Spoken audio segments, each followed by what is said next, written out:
how important was the ladies' committee because we know cricket is played on the field, but off the field is vitally important as well from a fundraising perspective, but obviously from serving everyone and looking after everyone that's involved. Tell us about some of the duties and roles that were fulfilled by members of the ladies' committee. Yeah, lots of rolls, lots of salad rolls. Salad I rolls. realise it made a sort of a bit of a joke.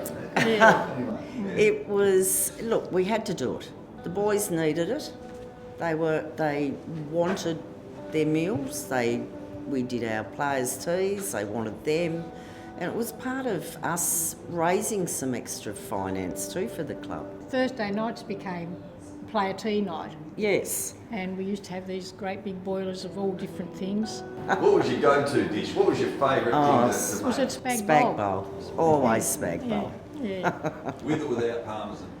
Oh, probably without, Yeah, first I off. can't remember using palmy on it. Right. But now, I bet they do. But I do remember very vividly how much Mick Sellers could eat. It astounded me to Yeah. start off with, but then it was just normal. You'd almost have half a boiler for You Mick. would, yeah, you You would. didn't get fed enough at home. Oh no, Bronwyn always fed him. Yeah. When I first started, no club room, so it was very basic. But we had the big teapot Oh. that take two of us to pour the teas out. And that was over in the old club rooms. Oh. And we had a resident rat over there. I've been hearing about these rats. Yeah, tell me more.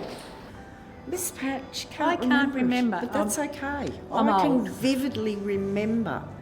And you'd get the food out and you'd almost know. And it was as big as a cat, this rat. And it'd either scurry straight through on the ground or it'd scurry across the top. And you'd think, oh no, it's back. But we could never get rid of it. Like it was... They probably tried many times, but it was just hideous. 1962 it sort of all began for the family. What was the Mowbray Cricket Club like back then? Quiet. Nothing like the guys today, all gentlemen. Not that they aren't gentlemen, but you get my drift. Yes. But what I vividly remember, and it still annoys me to this day, the NTCA was very classist. You know, you have the other clubs that have got doctors and lawyers and all that. Mowbray were the swampies. We were just all basic, hard-working men and women, and we were treated as lesser. So the respect wasn't there? The respect wasn't there from other clubs, and it took a long, long time for that to come. I think that the respect started to show, and we started being treated as equals when people like Richard Sewell, I think Richard, was he the first? Who was before Richard? As far as state, Yeah, you mean? yeah. Like in our time. Yeah, no, it would have been Richard. And they couldn't ignore how good he was. And then, of course, there was Ricky, and then we've never looked back since Greg Ricky. Campbell. Greg Campbell, yeah. And Mick and Stan all played for the state.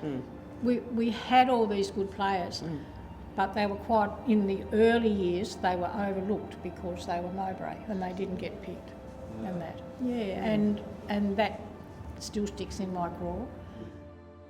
Well, with Vivian Sarich and Narelle Scott, whose contribution to the Mowbray Cricket Club has been immense. Vivian, I might start with you, and just in terms of your association with the Mowbray Cricket Club, tell us how and when that all started. Well, I was 17 and going out with David when he came to Mowbray. He'd been with Tamer and they'd folded. So I came there, yes. And I had a licence, but I wasn't allowed to drink because I was underage, so I was the designated driver for everybody at the club. So anybody who'd had more than one or two over was go to Viv, she'll drive everybody home. Called on Viv. Well, there you go. Sanders on the park, and the cops came in to see if there was any underage drinkers. So the boys, and I think Stan might have had a lot to do with that, they actually put Ricky Ponting in the freezer. But after the cops left, nobody remembered he was in there. He was in there for over an hour or something. That's a story I'll never forget from up at Sanders on the park, yeah. He came out absolutely frozen, not very happy. I reckon he might have been 14 or 15 or something, yeah. Was he just too scared to get out, was he? The last interview of the day, and we get that call.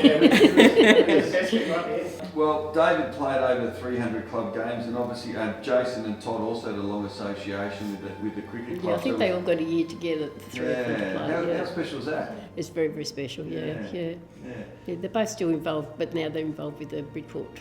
And Narelle, tell us about your association and how that began with the club. I started when Luke was playing juniors, for Mowbray. So when we used to play at Uni Mowbray, the ground up there, so we'd rock up there on a Friday night and all get out, and then the boys would get ready, and then the next minute they'd sing it, "Who's doing the scoring?" And they'd all look around, next minute, "Mum, can you do the scoring?" I thought, "Oh, right, yeah." And I'd look, I said, "Where's your father?"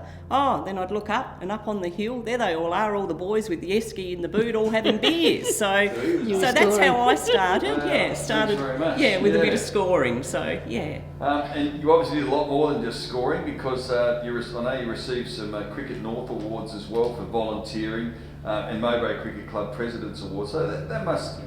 I know it's not why you volunteered, you don't do it for the personal accolades, but to be recognised in that way, that must have been really nice, because obviously someone's nominated you for what you've done. Yeah, you don't come to a club to, do that. You come with your family, and, I was just a mum coming to the cricket to watch her son play, and it's such a great club, got involved and stuck here.